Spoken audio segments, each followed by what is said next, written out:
Lal Bahadur Shastri, the man of honesty and integrity. इनके नाम को ऑलमोस्ट हर कोई जानता है। हर कोई जानता है वो देश के दूसरे प्रधानमंत्री थे। लोग ये भी जानते होंगे कि सिर्फ 18 महीने के अपने प्रधानमंत्री कार्यकाल में इनकी मृत्यु हो गई। लेकिन किसी को नहीं पता उनकी मृत्यु हुई कैसे। क्या इसके पीछे CIA था या इस काम को KGB ने अंजाम दिया? क्यों इंदिरा गांधी की गवर्नमेंट ने केस को इन्वेस्टिगेट नहीं कराया? ऐसे ढेर सारे क्यों, कैसे और कौन जैसे सवाल हैं जिनका जवाब आज तक नहीं मिला। आइए बात करते हैं क्या हुआ था 11 जनवरी के दिन और इस दुर्घटना का क्या असर पड़ा हमारे देश पर और देश की पॉलिटिक्स को। बने रहिए हमारे साथ, आप देख रहे हैं सोशल साथी। एक जय जवान और एक जय किसान, और फिर उसी से सारे देश का एक जय हिंद का नारा लगता है। हमारी तरफ टेढ़ी नजर भी उठाकर देखे तो हम उसका पूरी तरह से मुकाबला कर सकें। जय हिंद।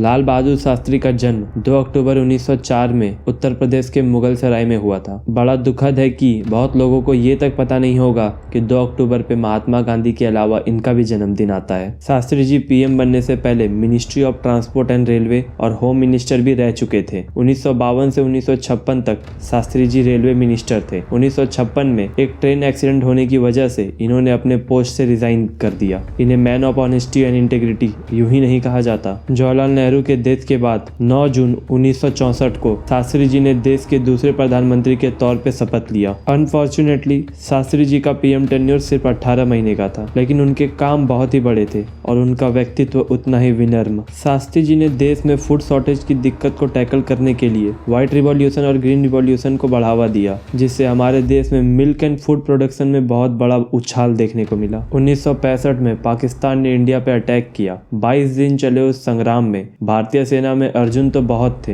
पर उनके रथ को बढ़ाने वाले सारथी बने Lal Bahadur Shastri. He granted liberty to our defense forces to retaliate and said, "Force will be met with force." इस बार में ना सिर्फ इंडिया ने अपनी जमीन बचाई, बल्कि हमारे सैनिक लाहौर तक घुस चुके थे। वो तो UN के इंटरवेंशन की वजह से 23 सितंबर को दोनों कंट्रीज का सीज फायर हुआ। शास्त्री जी ने ही जय जवान जय किसान का नारा दिया। एक जय जवान और एक जय किसान। शास्त्री जी ने नेहरू जी की नो अलाइनमेंट की फॉरेन पॉलिसी को कंटिन्यू करते हुए USSR के साथ हेल्दी रिलेशंस बनाए रखा। 1964 में शास्त्री जी ने सिलोन्स में इंडियंस तमिल के स्टेटस को ध्यान में रखते हुए उस टाइम के श्रीलंकन PM श्री मावो मदन नाइके के साथ एक एग्रीमेंट भी किया, जिसे श्री मावो शास्त्री पैक्ट के नाम से जाना जाता है। इस पैक्ट के तहत 3 लाख तमिल्स को श्रीलंकन सिटीजनशिप मिलती, जो लोग वहाँ रेफ्यूजीज की तरह रह रहे थे, और 5,25,000 तमिल्स को इंडियन सिटीजनशिप मिलती। लेकिन उनकी मृत्यु के बाद PM बनी इंदिरा गांधी और उन्होंने इसे खारिज कर दिया। जब सब कुछ इतना अच्छा चल रहा था, देश तरक्की की राह पर था, देश की भागदौड़ एक ऑनेस्ट एंड स्ट्रांग लीडर के हाथ में थी, तभी ताशकंद में कुछ ऐसा हुआ जिसे आज तक कोई ना समझ पाया है और ना ही आज तक इसे सुलझाने की कोशिश की गई। 10 जनवरी 1967 को इंडियन PM लाल बहादुर शास्त्री और पाकिस्तानी प्रेसिडेंट MD अयूब खान ने ताशकंद डिक्लेरेशन अकॉर्ड पर साइन किया और ऐसा लग रहा था कि हमारे रिश्ते पाकिस्तान के साथ इम्प्रूव हो रहे हैं कि उसके अगले ही दिन शरीर ठंडा और दिमाग गम पड़ जाने वाली खबर आती है कि शास्त्री जी दिल का दौरा पड़ने की वजह से इस दुनिया से चल बसे। जब उनकी लाश को इंडिया लाया गया, तब उसे देखकर उनकी फैमिली और कई एक्सपर्ट का मानना था कि उनकी मौत हार्ट अटैक से हुई ही नहीं, उनका शरीर नीला पड़ चुका था, जो कि इंडिकेशन था probable cause of death poison की। और हमारी गवर्नमेंट ने क्यों सोवियत गवर्नमेंट को पोस्टमार्टम करने से रोक दिया। जब उनकी पत्नी ने जब नीले पड़े शास्त्री जी के बारे में पूछा, तब उनके मुंह पर चंदन लेप दिया गया। क्यों इंदिरा गांधी जी ने इस केस को इन्वेस्टिगेट होने नहीं दिया। जब उनकी लाश की अंतिम यात्रा निकल रही थी, तब गवर्नमेंट ऑफिशियल्स ने किसी भी फैमिली मेंबर्स को बॉडी के करीब नहीं आने दिया, इवन शास्त्री जी के बच्चों और उनकी पत्नी को भी। क्यों इंडियन गवर्नमेंट या फिर सोवियत गवर्नमेंट ने इसको इन्वेस्टिगेट नहीं किया। शास्त्री जी कोई आम आदमी तो थे नहीं। एक देश के PM की किसी दूसरे देश में जान चली जाती है और दोनों ही देश इसे किसी छोटी सी बात की तरह इग्नोर कर देते हैं। उनकी मृत्यु के कुछ साल के बाद एक कम्युनिटी बनाई भी गई इन्वेस्टिगेट करने के लिए। तो दोनों आई विटनेस शास्त्री जी के पर्सनल फिजिशियन डॉक्टर RN चग और उनके PA रामनाथ की मौत हो जाती है रोड एक्सीडेंट में अलग अलग जगह। अब इसे कोइंसिडेंस कह दिया जाए तो मूर्खता नहीं तो और क्या होगी। जिस केस में कोई विटनेस नहीं मिल रहा, जबकि मरने वाला आदमी इंडिया का प्राइम मिनिस्टर है, जिनके साथ पर्सनल कुक्स से लेकर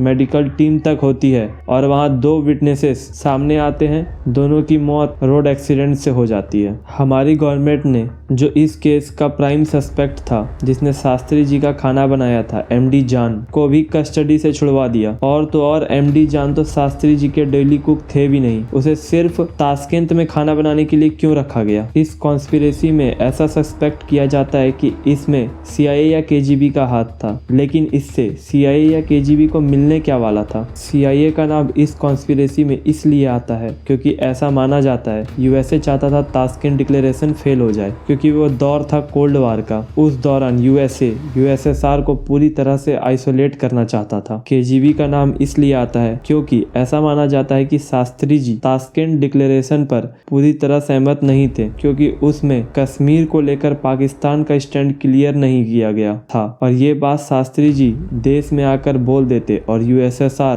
की अपनी इमेज एक पीस स्टेब्लिशर के तौर पर बस एक भद्दा मजाक बनकर रह जाती। हालांकि CIA की रिलीज की गई ऑफिशियल रिपोर्ट में लिखा गया है, शास्त्री's death gave sanctity to Tashkent accord. ये बात सच भी है क्योंकि हमारे देश ने इस अकॉर्ड को मान लिया। एक थ्योरी ये भी है कि इंडियन पॉलिटिशियंस ने शास्त्री जी का मर्डर अपने बेनिफिट के लिए कराया। बड़ी दुख की बात है कि हमारे देश के प्रधानमंत्री की मृत्यु एक पराये देश में होती है। हमारी सरकार ना तो इस पर इन्वेस्टिगेट करती है और ना ही कोई प्रॉपर जवाब देती है। आज शास्त्री जी की मृत्यु के 58 साल के बाद भी उनकी मौत से जुड़े इतने सवाल हैं। आज 11 जनवरी शास्त्री जी की पुण्यतिथि पे ये वीडियो हमारी सरकार से मांग करते हुए है कि शास्त्री जी के फाइल को पब्लिक करें, जिसने उनकी फैमिली और देश के सभी लोगों के मन में चुपते सवालों का जवाब उन्हें मिले। अगर आपको हमारा काम पसंद आया तो वीडियो को लाइक करें, अपने ओपिनियंस को कमेंट में शेयर करें। थैंक यू, जय हिंद।